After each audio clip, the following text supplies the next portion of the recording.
Imagine this, you're flipping through a morning newspaper and suddenly a deadly virus that claims another life splashed across the front page. But wait, it's not COVID, it's not swine flu, it's something most people have never even heard of. It's called Hantavirus. Hey everyone, welcome to Ghosh Biology and I am Kishore Ghosh and today we are talking about a virus that's silently making its way into global conversations, yet is shockingly underreported. Hantavirus has recently made headlines after the sudden death of a celebrity spouse, and now the world is asking, what is hantavirus and how dangerous is it? According to the Hindu and CDC reports, hantavirus is no small threat. It's a rodent-borne virus, one that doesn't spread like COVID, but hits just as hard, maybe harder. And what's worse, it doesn't knock on a door, it hides in the dust, in the urine and droppings of rodents, in the places we forget to look. Garages, sheds, godowns, storage boxes, even that corner of your house you haven't cleaned in a while. It causes flu-like symptoms at first, fever, fatigue, body pain, sounds harmless, right? But within days it can progress to severe lung failure or kidney shutdown. So why aren't we talking about it more? That's exactly why this video exists. Together we are going to explore what hantavirus actually is, how it spreads, what symptoms to watch out for, and most importantly, how to protect yourself and your loved ones. So grab your tea, sit tight, and let's uncover the truth behind this headline-making virus before it becomes tomorrow's crisis. So now that hantavirus is making headlines, let's break it down from the very basics. First, what is it? Well, hantavirus belongs to the family called Bunnaviridae, a group of RNA viruses that can cause serious illness in humans. But what makes this virus different is how it spreads and what it does to us. It's not airborne like flu. It doesn't spread like COVID from person to person. Instead, hantavirus is part of a family of viruses transmitted by rodents. Yes, rats and mice. We're talking about tiny virus particles hiding in rodent urine, droppings, and even saliva, just waiting to be stirred up into the air. Once inhaled, these viruses don't just stop at cold or cough. They can lead to severe, even fatal illness, damaging your lungs or kidneys depending on the strain. What's more dangerous? There's currently no specific cure for hantavirus. Doctors can offer only supportive treatment like oxygen therapy, dialysis, or ICU care. That's it. Now, here's what might surprise you. It's not limited to one country or continent. Cases have been reported worldwide, especially in rural areas where humans live closer to rodent habitats. So, to sum it all up, it's from the Bundaviridae family, spread by rodents, causes deadly diseases, no cure yet, and spreading globally. Sounds serious, it is. But don't worry, we are going to explore how to stay safe and what symptoms to watch out for, and everything else you need to know. Let's keep going. Let's rewind time for a moment. The year is 1950, during the Korean War. Thousands of American soldiers suddenly fall ill, with high fever, kidney issues, and even internal bleeding. The cause? Mysterious, unknown, frightening. That was the first known outbreak of what we now call hantavirus, and it took the world completely by surprise. It wasn't until 1976 that Korean scientist Dr. Ho Wang Lee made a groundbreaking discovery. He isolated the virus from rodents near the Hantan River and finally gave the enemy a name, Hantavirus, the first officially identified strain of the hantavirus family.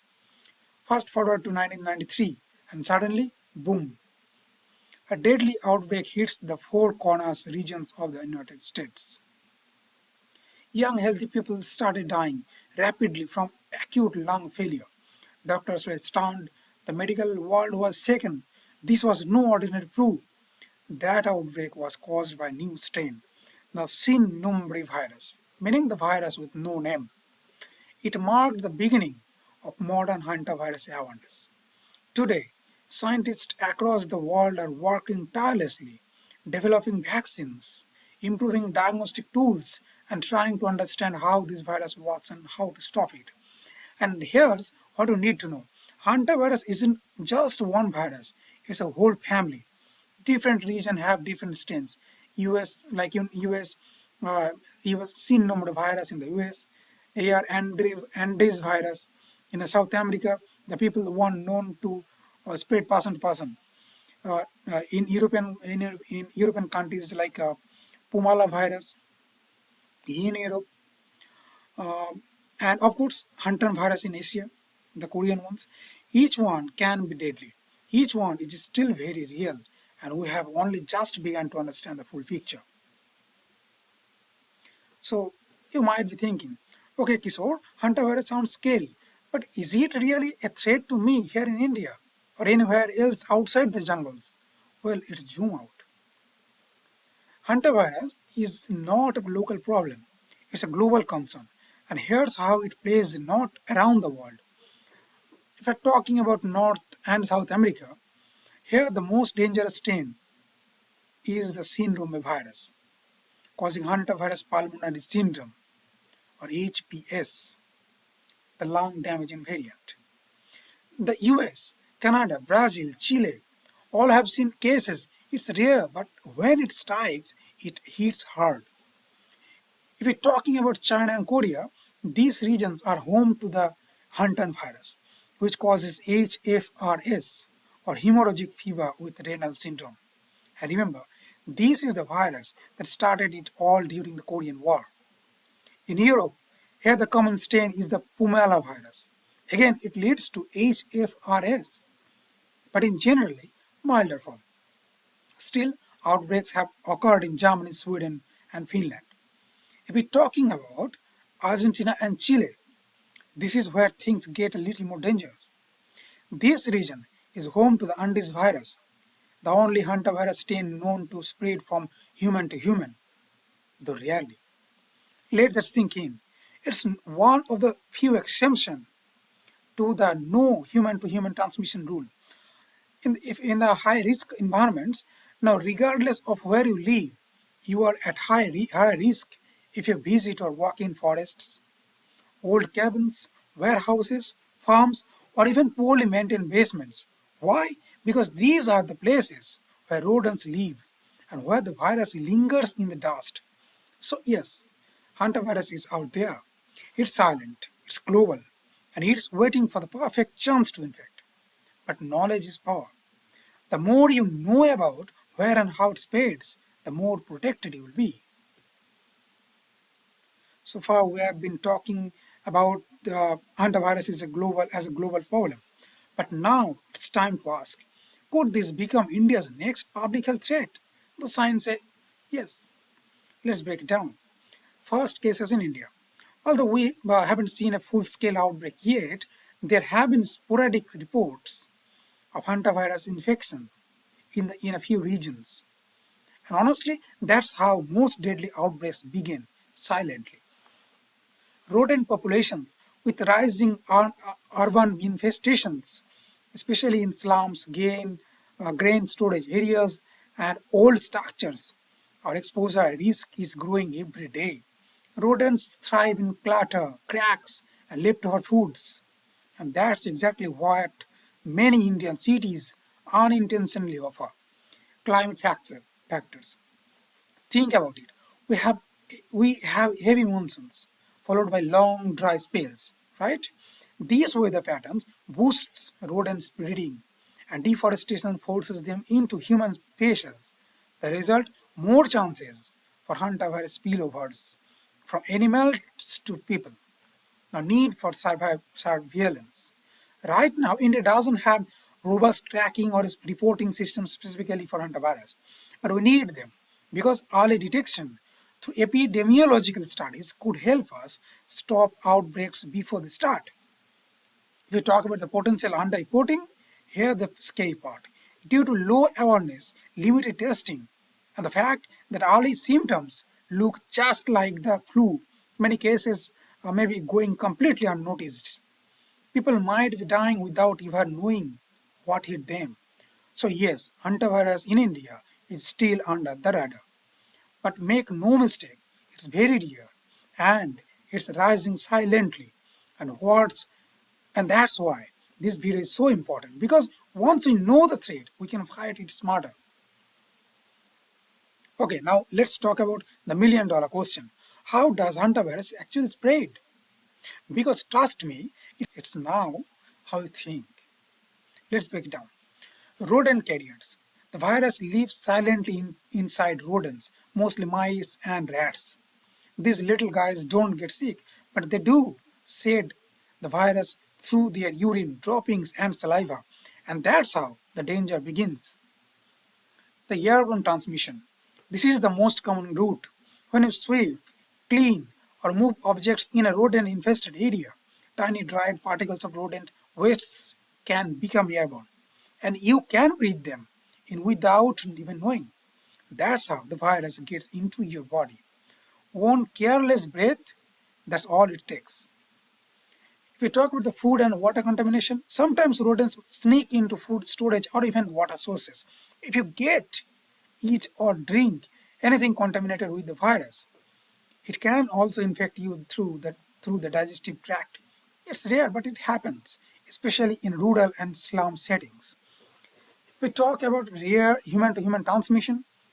In general, hantavirus doesn't spread between humans, but there's one exception: the Andes virus found in South America.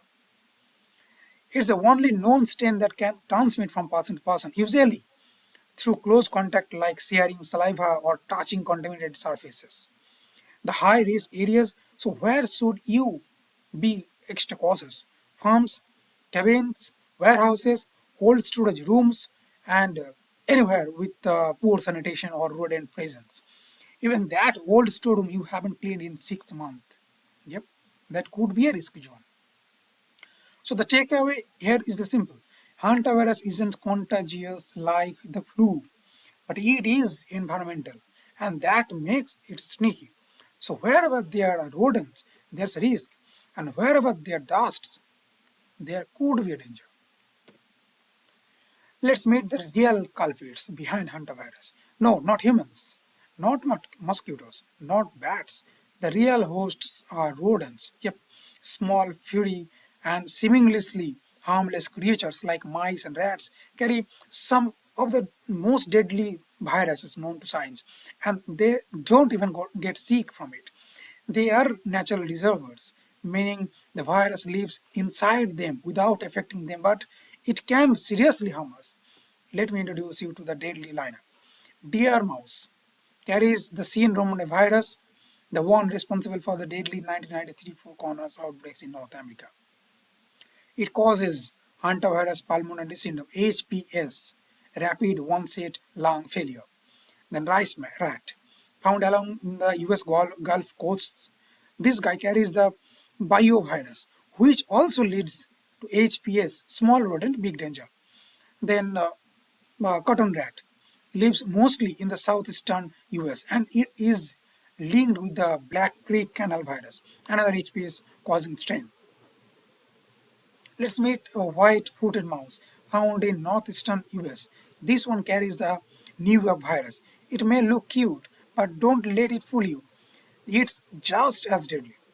Then striped field mouse, a common species across Asia and parts of Europe, carries the Hunton virus and Sewell virus, both of which causes hemorrhagic fever with renal syndrome HFRS. Then Norway rat. This is the city rat, the one living among us in sewers and old buildings. It spreads like Sewell virus, a milder but still dangerous form of HFRS that has been detected worldwide, including in urban India. Then Bang Hole, found in Europe, it carries the Pumela virus, another cause of HFRS. In fact, this strain has been behind several outbreaks in Finland and Sweden. The long-tailed pygmy rice rat. This one is particularly dangerous, found in South America. It is the carrier of the Andes virus. the only strain known to cause human to human transmission. Yes, this one breaks the rule. So next time you see a rodent scurrying by, remember, it's maybe carrying something far more dangerous than just a bite. Hantaviruses live quietly inside them, but once they reach us, they can be devastating. Alright, so we have made the villains, the rodents, and now it's time to understand how they actually infect us with hantavirus. The way might surprise you because they are all around us. Let's start with the four main modes of transmission. The first is airborne transmission. This is the most common way people get infected. When rodent droppings or urine dry up, they break down into tiny dust particles, and when we sweep or move things around, those particles become airborne. One deep breath and the virus can enter your lungs. Then second, direct contact. Even picked up an old box or touched an attic corner without gloves. Touching infected surfaces or coming into contact with rodent urine or feces can also transfer the virus, especially if you touch your eyes, nose, or mouth afterwards. Then, food and water contamination. Rodents love kitchens, granaries, and stored grains. If they urinate or defecate near your food and you accidentally consume it, boom, that's another way in. Then rodent bites, rare but dangerous. Some documented cases show that a direct bite from an infected rodent can transfer the virus into your bloodstream. Now, where are these rodents hiding? Well, pretty much everywhere. In homes and farms, they love quiet, cluttered places like attics, storage rooms, basements, and barns. These are hotspots, especially in older houses or farm buildings. Forests and rural areas. Going on a camping trip, be cautious. In cabins, hiking trails, and campsites. Rodents live closer to nature, but they don't mind sharing your sleepy bag. In urban areas, even in cities, they thrive in sewers, garbage dams, and abandoned buildings. So, no cities aren't safer when it comes to rodents. Now, let's talk prevention because it's totally possible. Seal entry points block tiny holes and cracks in walls, floors, or windows. If a pencil fits, a mouse can squeeze through. Store food securely. Always use airtight containers and keep your trash covered. No buffet for rodents. Clean and disinfect properly. Don't just sweep rodent droppings that spreads into the air. Use bleach-based disinfectants and wear gloves and a mask. Use rodent control. Set traps, use repellents. If it's a major problem, get professional pest controls involved. It's worth it. The bottom line is that rodents aren't just nuisance, they are virus factories of four legs. But with the right awareness and action, we can keep hantavirus out of our homes and out of our lungs. So, what exactly happens when hantavirus enters the human body?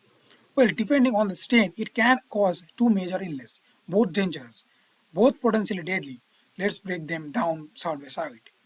Hantavirus pulmonary syndrome (HPS). Let's start with the lung infection side of the story. It's most common in the Americas, including the US, Canada, Argentina, Chile, and Brazil. It usually starts like the flu, fever, fatigue, muscle aches, but very quickly things take a dark turn. Patients begin to experience shortness of breath, and then the lungs begin to fill with fluid, leading to severe respiratory failure. The fatality rate is shocking 30 to 50% if not caught early. These patients often need ICU admission, oxygen therapy, and in many cases ventilation supports. What's worse, there's no specific antiviral treatment, so your only real weapon is early detection and immediate care. That's why spreading awareness is literally life saving.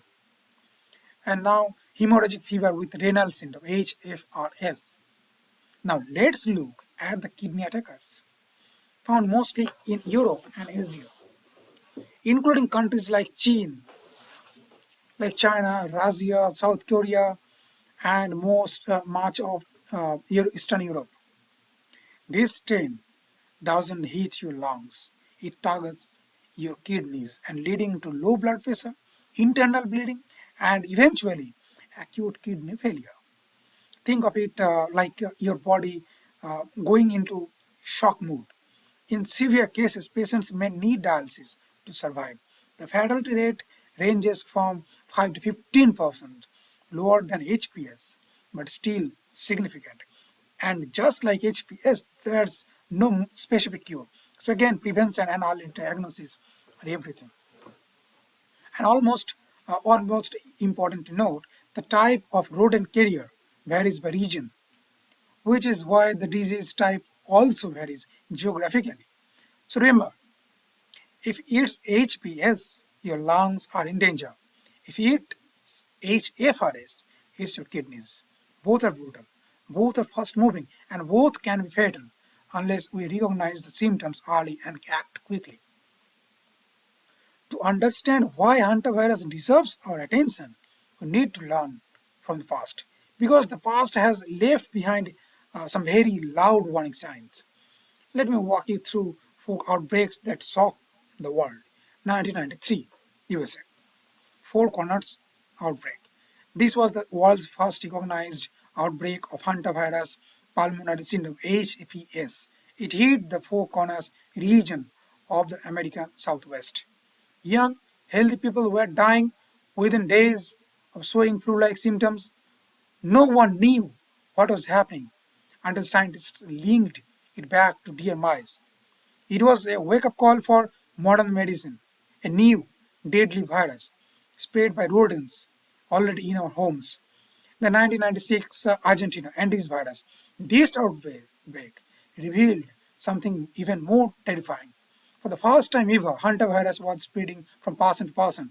The Andes virus was identified as the only known strain capable of human to human transmission.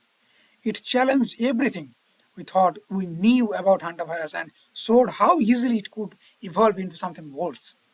Then come to 2012, Yosemite National Park, USA.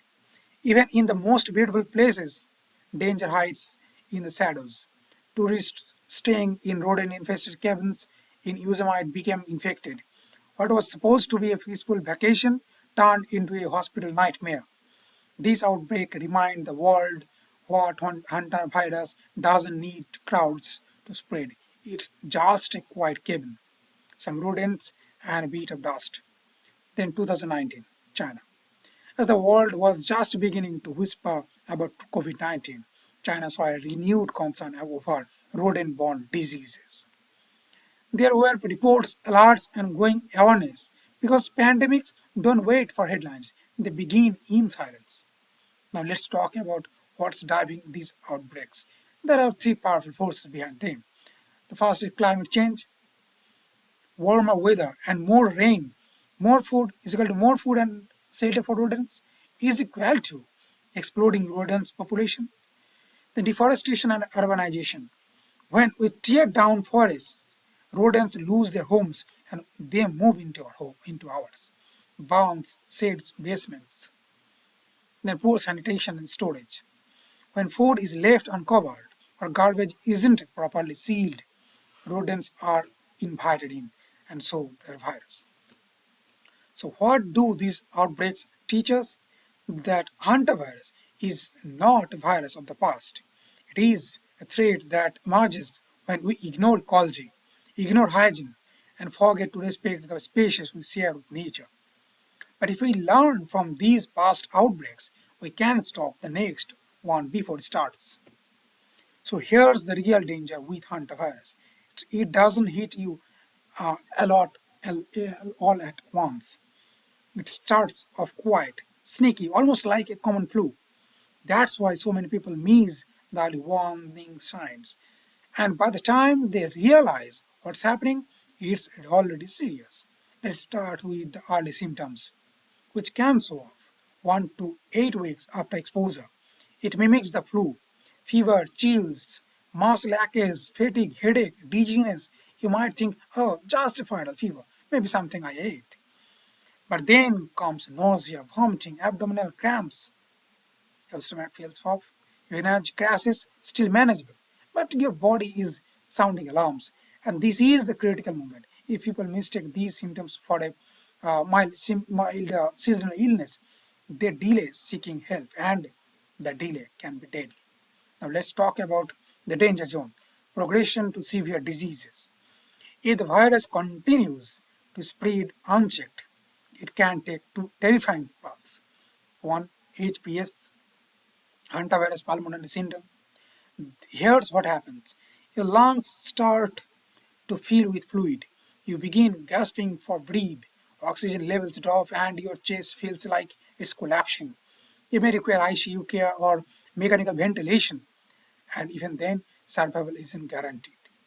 HFRS, hemorrhagic fever with renal syndrome. In these versions, the virus attacks your kidneys. It causes internal bleeding, drops your blood pressure, and can lead to acute kidney failure. In serious cases, dialysis is the only option. So, what is the bottom line? It starts off gentle, like a whisper, but when it hits full force, it roars like a storm. That's why awareness is everything. Know the early signs, act early, and spread the word, because the earlier we catch it, the better the chances of survival. This is where things get terrifying. The moment hantavirus enters the critical phase, it's no longer just a health scare, it becomes a medical emergency. Let's start with HPS hantavirus pulmonary syndrome. The virus now floods the lungs with fluid. Breathing becomes a fight for survival. Patients gasp for air, oxygen levels plummet, and blood pressure crashes. This isn't just coughing or congestion. It's severe respiratory distress. And without fast ICU care, the body begins to shut down. Mortality rate up to 40%. And that's with hospitalization. This phase can strike with hours.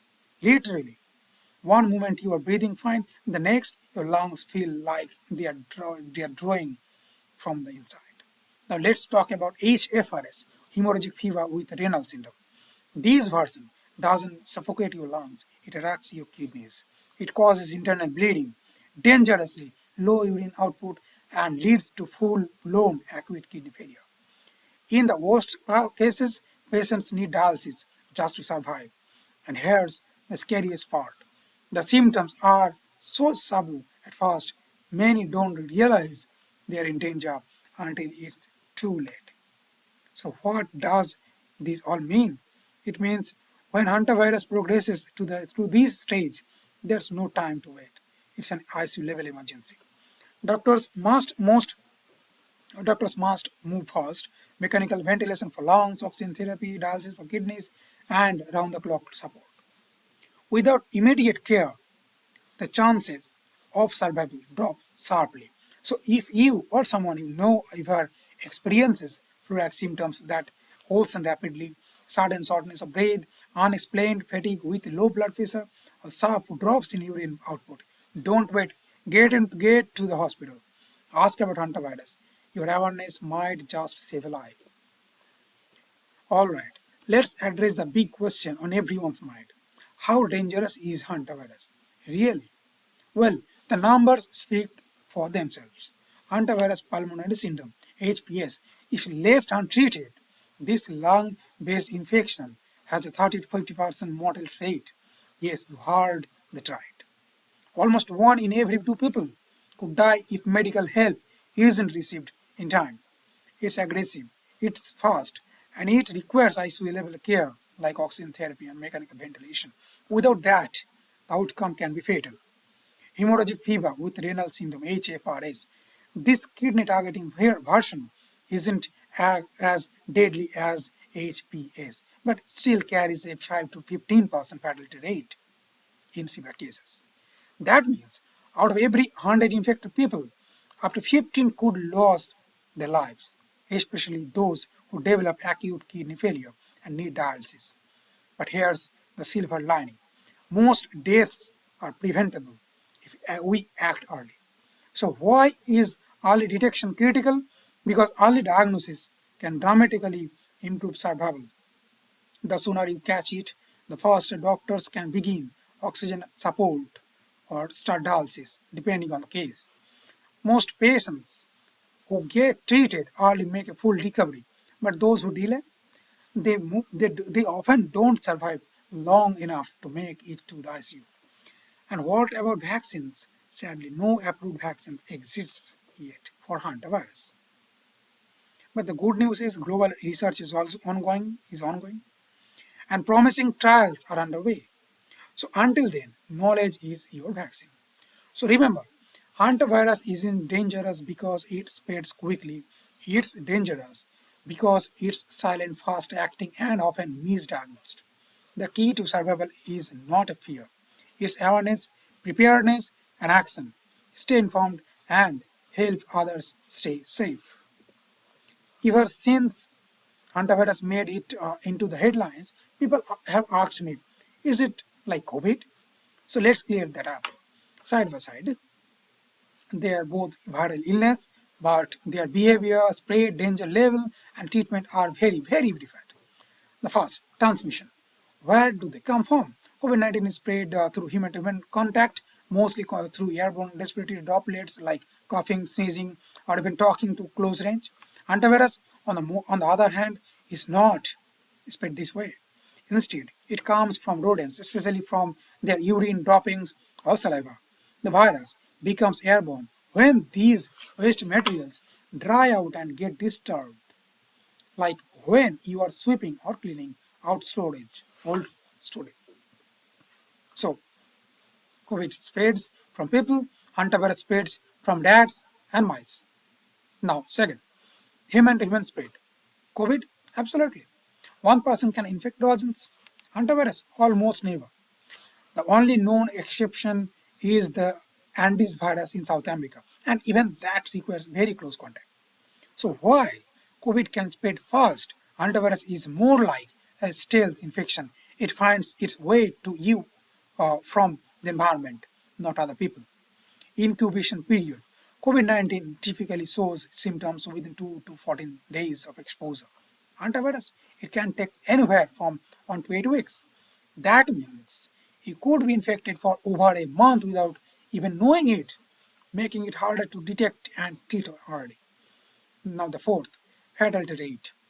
Now here's where things get scary. COVID-19 has a fatality rate of around 1 to 2%, higher in the elderly or people with pre-existing conditions. Hantavirus, HPS up to 40%, HFRS 15%. That makes it one of the most lethal viral infections known today. And it's part of why we must take it seriously, even if it's rare. Now the treatment options. COVID-19 has antiviral vaccines, boosters, and a massive global treatment protocol. Hantavirus, unfortunately, no specific cure. Doctors can only offer supportive care like oxygen dialysis and ICU monitoring. So while COVID has become manageable over time, hantavirus is still largely untapped. So what's the takeaway? COVID spreads fast, but it's treatable. Hantavirus spreads slowly, but once it strikes, it can hit with devastating force. Both require cautions, but different kind of caution.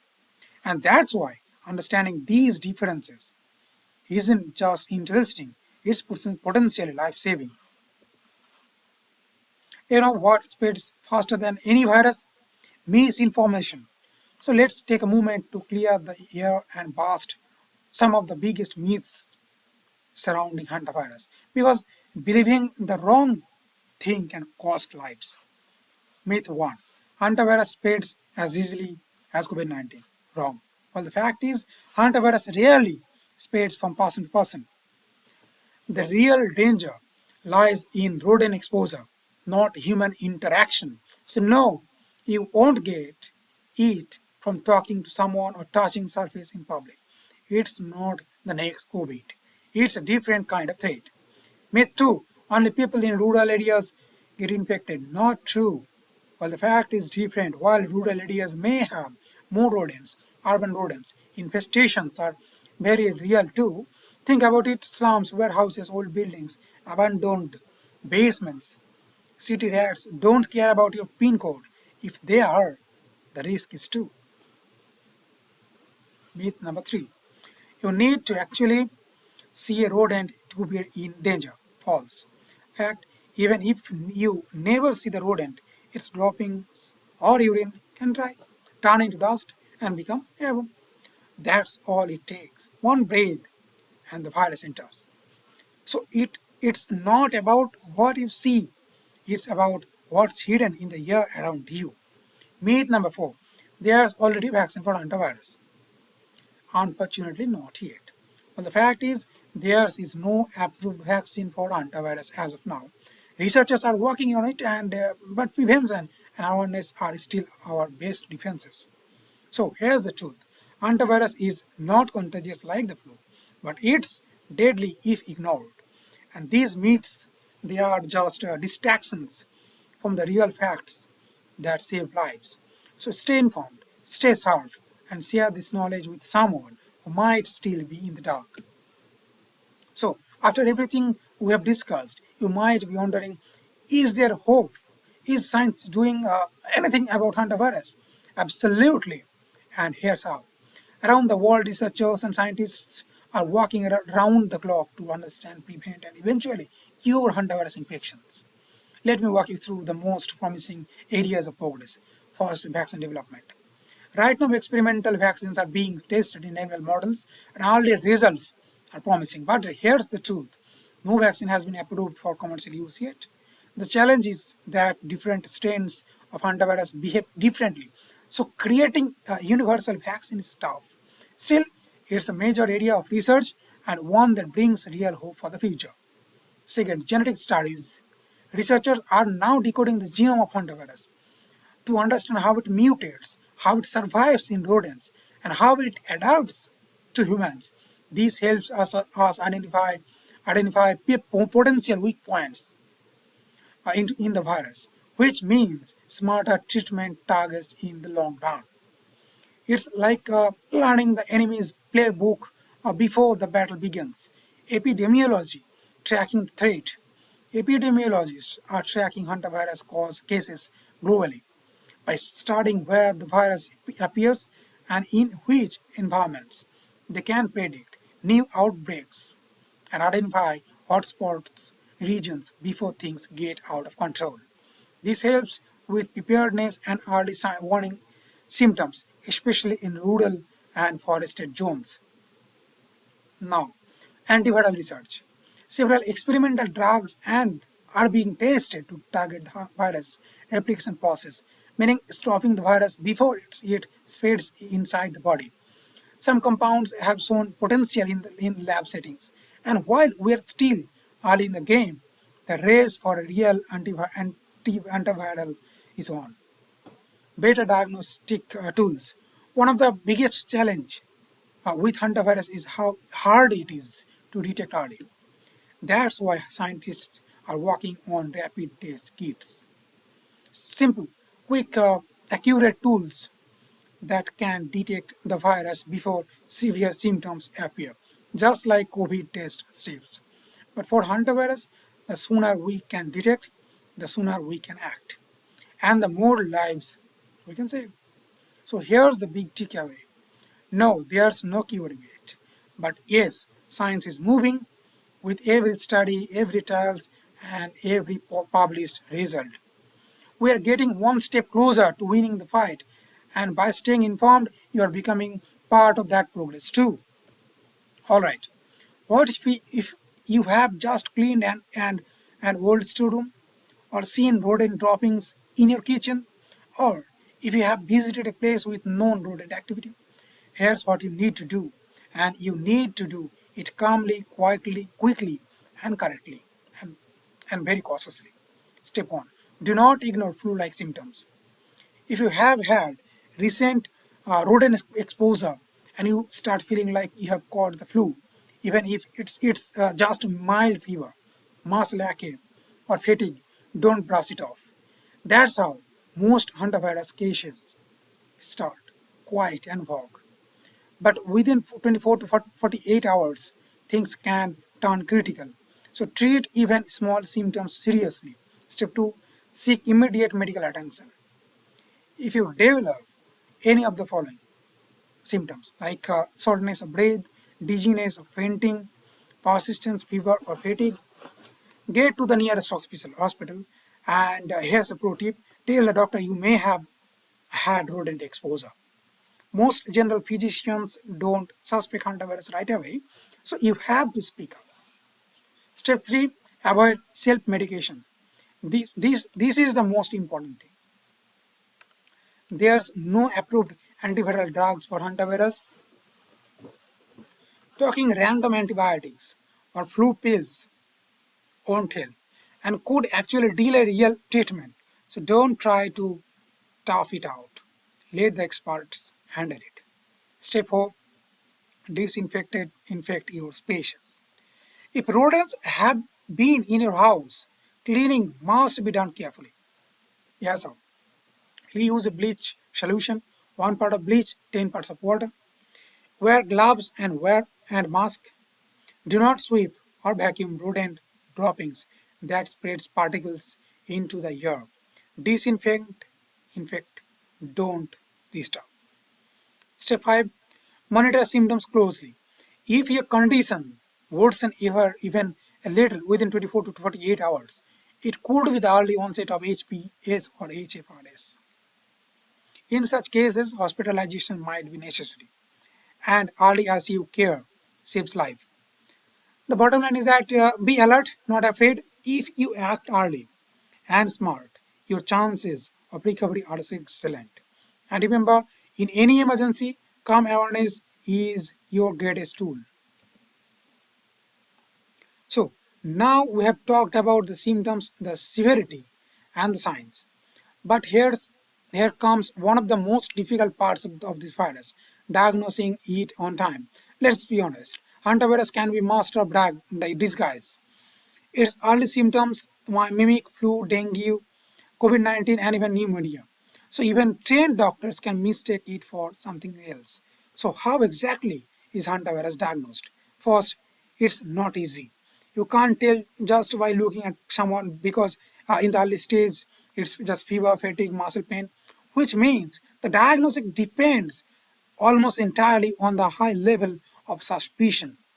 Doctors need to ask questions like: have you been a rodent infested place? Have you been cleaning out barns, sheds, or old house recently? These small details becoming life-saving clues. Lab tests are essential. There are two main diagnostic tools: PCR, polymerase chain reaction trial tests. These detect the actual viral RNA in the patient's blood. But here's the catch: they need to be done early, and they are not available in all hospitals, especially in rural areas. Antibody tests. These check if your immune system has reacted to the virus. They're great for confirming exposure, but they often come too late to help early treatment, especially in fast progressing HPS cases. For HPS specifically, a chest X-ray is crucial. It can reveal fluid buildup in the lungs, one of the earliest signs that the virus has entered the critical phase. It's like watching a silent storm begin to form, and it tells doctors to act fast. But here's the bottom line is that if the diagnosis is delayed, your chances of survival drop fast, because once the lungs or kidneys are affected, the virus moves quicker than treatment can keep up. That's why early detection isn't just helpful, it's everything. So what you can do is that be honest about possible rodent exposure. Tell your doctor if you have been in high risk environments. Don't ignore just flu symptoms. If they feel stronger or more unusual than usual, your voice could be the clue that saves your life. So let's straight to the point. Can hantavirus be cured? The short answer: no, not yet. There is currently uh, no specific antiviral drug that can cure hantavirus infections, which is why prevention and early action are so critical. So how is it treated? Hantavirus patients rely on what we call supportive care. And when done early, it can make all the difference. For those with HPS, Hantavirus pulmonary syndrome, they are given oxygen therapy to help them breathe. In many cases, they need mechanical ventilation in the ICU, and every second counts because as fluid builds in the lungs, survival depends on rapid response. For HFRS, hemorrhagic fever with renal syndrome, the kidneys can begin to shut down. The patients may need dialysis to remove toxins from the blood, along with four fluids and close monitoring to manage internal bleeding and blood pressure. Early hospitalization is equal to better survival. Delays lead to complications, organ failure, and sadly many deaths. But if caught early, even severe patients can make a full recovery with ICU support. Let's talk about experimental treatments. A drug called uh, ribavirin has shown some positive effects in HFRS cases, but unfortunately it hasn't worked well for HPS. Researchers are actively testing new antivirals, but so far none have been approved for clinical use. So the truth is, when it comes to hantavirus, your best shot at survival is prevention. And what does prevention look like? We will get into the next, but remember this the virus has no cure, but your actions, your decisions, your timing, those can be the difference between life and death. Let's face it, hantavirus can be deadly. But here's the good news. With a few smart habits, you can reduce your risk dramatically. This virus isn't unstoppable. We just need to outsmart the rodents. So let's talk about how to stay safe, whether you are at home, in the countryside, or out exploring nature. Protective measures you should follow. Keep rodents out of your home. Seal all small holes or cracks in walls, doors, floors. Even tiny gaps are being enough for mice to squeeze through. Rodents proofing is the first line of defense. Store food properly, very properly. Rodents are scavengers. They are always searching for open food. Keep your food, paid supplies, and grains in airtight containers. Don't leave leftover foods uncovered, not even in the kitchen. Clean wisely. Never sweep or vacuum rodents' droppings. That stirs up virus-laced dust particles into the air. And that's how inhalation happens. Instead, use a bleach solution. 1 part bleach to 10 parts water. Spray the area and wipe gently with disposable paper towel. Use protective gear. When cleaning rodents prone areas, wear gloves and an N95 mask. Trust me, a mask is a small price to pay for lung protection. Be cautious outdoors. If you are if you're camping, walking in old barns or storage rooms, always ventilate the area first. Avoid dusty, enclosed places where rodents may have nested. Hantavirus prevention checklist. Rodent proof your home. Block all possible entry points. Store food safely. Use airtight containers and never leave crumbs. Clean properly. Use bleach and gloves. Never sweep. Wear protective gear, especially during cleaning. Avoid high risk zones. Stay alert in barns, old cabins, and grain stores. The bottom line is that hantavirus doesn't uh, spread from people, it spreads from places. So the cleaner your environment, the lower your risk. Prevention isn't about being scared, it's about being smart. So stay alert, stay safe, and make the steps a part of everyday life, especially if you live in rodent prone areas. So, after all we have learned, here's the most important takeaways. Awareness is power. Hantavirus may be deadly, it may have no cure, but it's not unbeatable because every single one of us has the ability to protect ourselves, our families, and our communities. Step on know the risks. Rodent exposure is the main source. That means if we understand where and how the virus hides in barns, sheds, food stores, or old houses, we can stop it before it reaches us. Proper hygiene, sanitation, and home care become weapons of protection. Step 2 is that prevention, practice prevention every day. Seal your food. Clean your storage areas regularly. Wear gloves and masks when cleaning up old dust or droppings. Prevention isn't complicated, it's consistent care.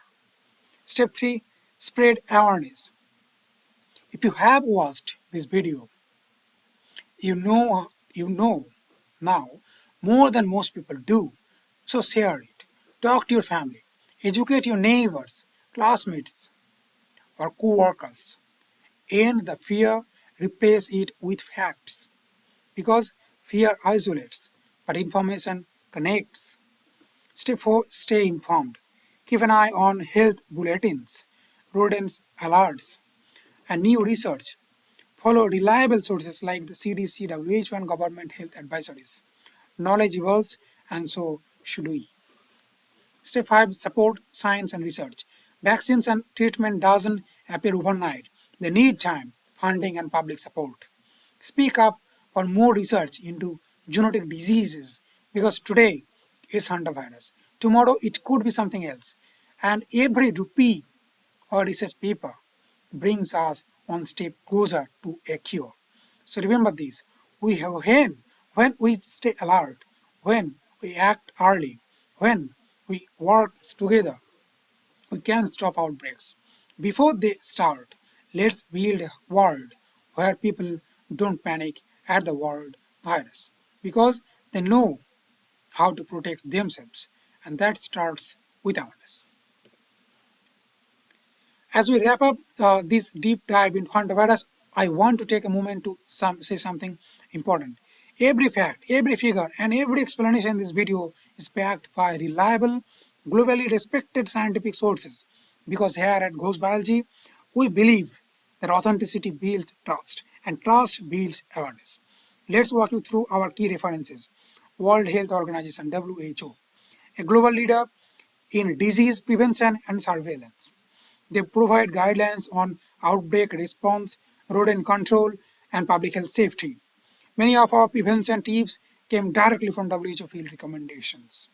Second, Centers for Disease Control and Prevention, CDC. The CDC tracks hantavirus outbreaks in the US and globally. Their detailed case studies, patient data, and clinical guidelines were key to understanding how HPS and HFRS progress in real time. Then, National Institutes of Health, NIH. From treatment research to vaccine development, NIH scientists have been working tirelessly to uncover new tools against hantavirus. The lab-based insights helped us understand how the virus behaves in the body and why early action matters.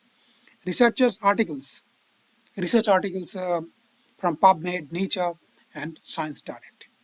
This video also draws from peer-reviewed studies because science must be accurate, not just accessible. Everything you have seen today, from symptoms to treatment protocols, is rooted in real published research. And of course, none of this would be possible without your support. By watching and learning, you have part of the movement to make science more public, more trusted, and more impactful. So thank you, truly. Stay tuned, stay curious, and stay ever. Let's move on to the final slide, a quick call to to action. Hey, if you made it this far, you are amazing. You have just learned the truth about hantavirus, the science, the symptoms, the myths, and the way to stay safe. And now it's time to take action beyond this screen. If you found this video helpful, informative, or eye-opening, like it. It tells the algorithm that this topic matters. Comment below. Got a question, a thought, or just want to say hi? I reply to as many as I can. Subscribe to Ghosh Biology because we make science easy, real, and and relevant to your everyday life. Whether it's viruses, vaccines, biology fact, or breakthrough research, this channel is your friendly guide to the world of science. And don't forget to hit the bell icon. So you never miss a post that could save a life, spark your curiosity, or help you in school, college, or even competitive exams. And hey, if you heard you share it with a friend, classmate, a parent, because awareness only works when it's passed on. This is Kishore Ghosh signing off for now, but we'll be back very soon with more amazing content here on Ghosh Biology. Stay smart, stay safe, stay curious. Until next time, Jai Hind and keep learning.